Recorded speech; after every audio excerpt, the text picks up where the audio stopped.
ఇంద్రసేన ఒక విశాలమైన రాజ్యానికి రాజు.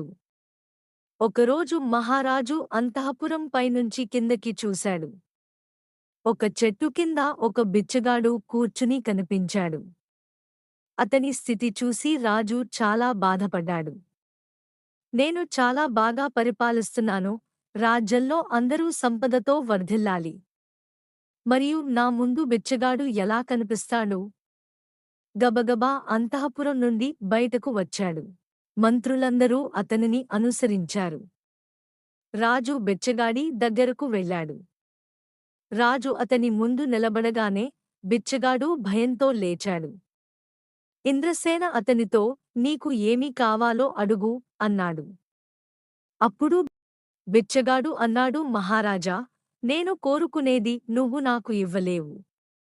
రాజుకు పౌరుషం వచ్చింది. అతను ఏమి కావాలో మరియు ఎంత కావాలో ఇస్తానని చెప్పాడు.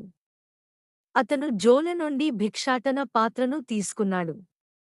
బిచ్చగాడు ఖాళీ పాత్రను రాజుకు చూపించాడు. ఈ పాత్ర తగినంతగా దానం చేయి అని మహాప్రభు అన్నాడు.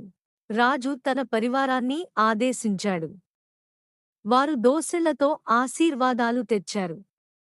రాజు ఆజ్ఞలను నెరవేర్చడానికి మంత్రులు పోటీ పడ్డారు. రాజు ఒక మంత్రి వైపు చూస్తూ, ఒక మోతాదు పాత్ర నిండిపోతుందని చెప్పాడు. మంత్రి దాన పాత్రలో ఆశీర్వాదాలు కురిపించాడు. దోసెడు వరాహ పాత్ర నిండి ఉండాలి. కానీ పూర్తి కాలేదు. కురిపించిన ఆశీర్వాదాలు పోసిన వెంటనే అదృశ్యమయ్యాయి. పాత్ర ఖాళీగా ఉంది. పాత్రను నింపడానికి మంత్రులందరూ దోసిళ్లతో ఆశీర్వాదాలు కురిపిస్తున్నారు. ఎన్ని దీవెనలు పోసినా పాత్ర నిండిపోలేదు. అందరూ దానిని చూసి ఆశ్చర్యపోయారు. ఇప్పటికే సామంతులు మరియు నగర ప్రముఖులు వచ్చి అక్కడ చేరారు. నేను అడిగినది మీరు నాకు ఇవ్వలేరు. మీరు ఇవ్వలేరని అంగీకరించండి. బిచ్చగాడు అన్నాడు. మనం హాయిగా జీవించనివ్వండి. రాజు అంగీకరించలేదు.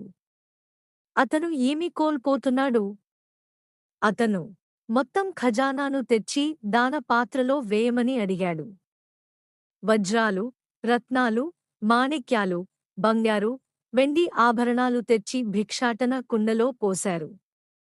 ఖజానా ఖాళీగా ఉంది.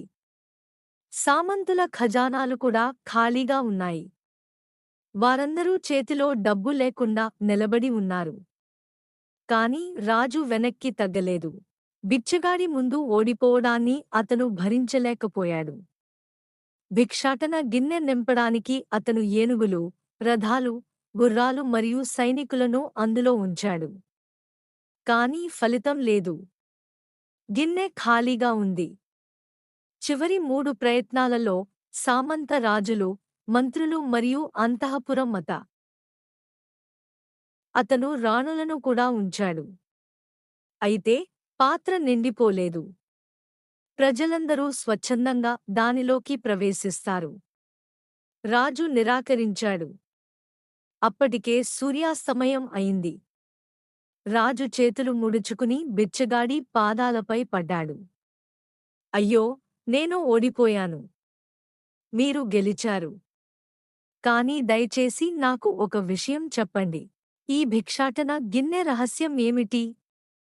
అతను అడిగాడు.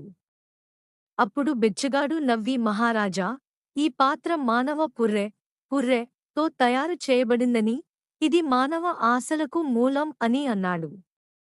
ఇది ఒక ఆశ. ఇది మనిషి నైజం, ప్రకృతితో తయారు చేయబడిన పాత్ర. అతను ఒకదాన్ని పొందితే ఒకటి ఆశిస్తాడు. మొత్తం ప్రపంచాన్ని మింగేస్తాడు.